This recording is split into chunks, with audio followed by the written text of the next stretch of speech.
the vulture began to peck at the man's mouth. Unexpectedly, he suddenly woke up and collided with the vulture, sending it tumbling down. Only then did the man realize in horror that he had fallen halfway down a cliff. The man immediately shouted for help, but there was no response. With no other choice, he slowly began to climb down, but soon he ran out of footholds and could only hold on to the cracks in the rocks to maintain his balance. Time passed bit by bit. The sky flashed with lightning and heavy rain began to fall. The man's hands were soaked by the rain, and he nearly slipped off the cliff. At that moment, he was shocked to find that water was slowly accumulating at the bottom of the cliff. Maybe he would be saved soon. He didn't know how much time had passed when his hands finally gave out, and he fell straight down the cliff. Fortunately, the rainwater saved his life. When the man woke up again, a sharp pain shot through his leg. It turned out his leg was broken. When he took off his shoe to have a look, his foot had swollen up like a pig's trotter. He had to wedge a stone against his foot and then twisted it forcefully to set the bone back in place. After that, he made a makeshift splint and was barely able to walk. But before he had gone a few hundred meters, he was spotted by a pack of wolves. The man couldn't care about the pain anymore. He crawled and rolled towards a big tree. One of the wolves fiercely bit into his boot. Terrified, the man pulled out his dagger and stabbed it into the wolf, and finally managed to climb up the tree.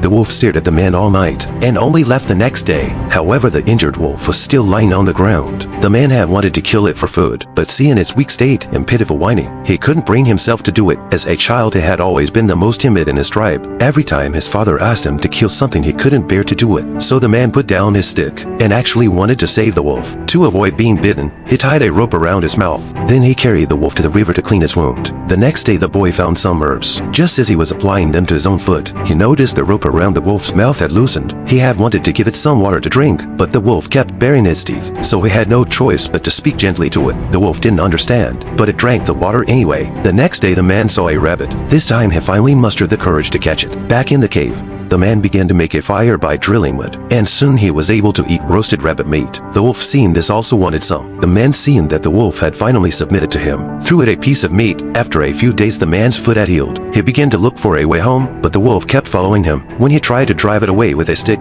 the wolf just chased after the stick. And so the world's first dog was born. The two began to journey home together. The man named the wolf Alpha. Soon winter came and food became scarce. After many days and nights of travel, both of them were on the verge of death. Finally, after a snowstorm, the man returned to his tribe. The wolf was almost dead by then. The man begged his tribesmen to save it. When he woke up again, he saw that the wolf had given birth to pups. It turned out she had been pregnant all along. Many years later, everyone in the tribe had a wolf companion. They grew stronger and stronger, and all of this had begun with a single act of kindness.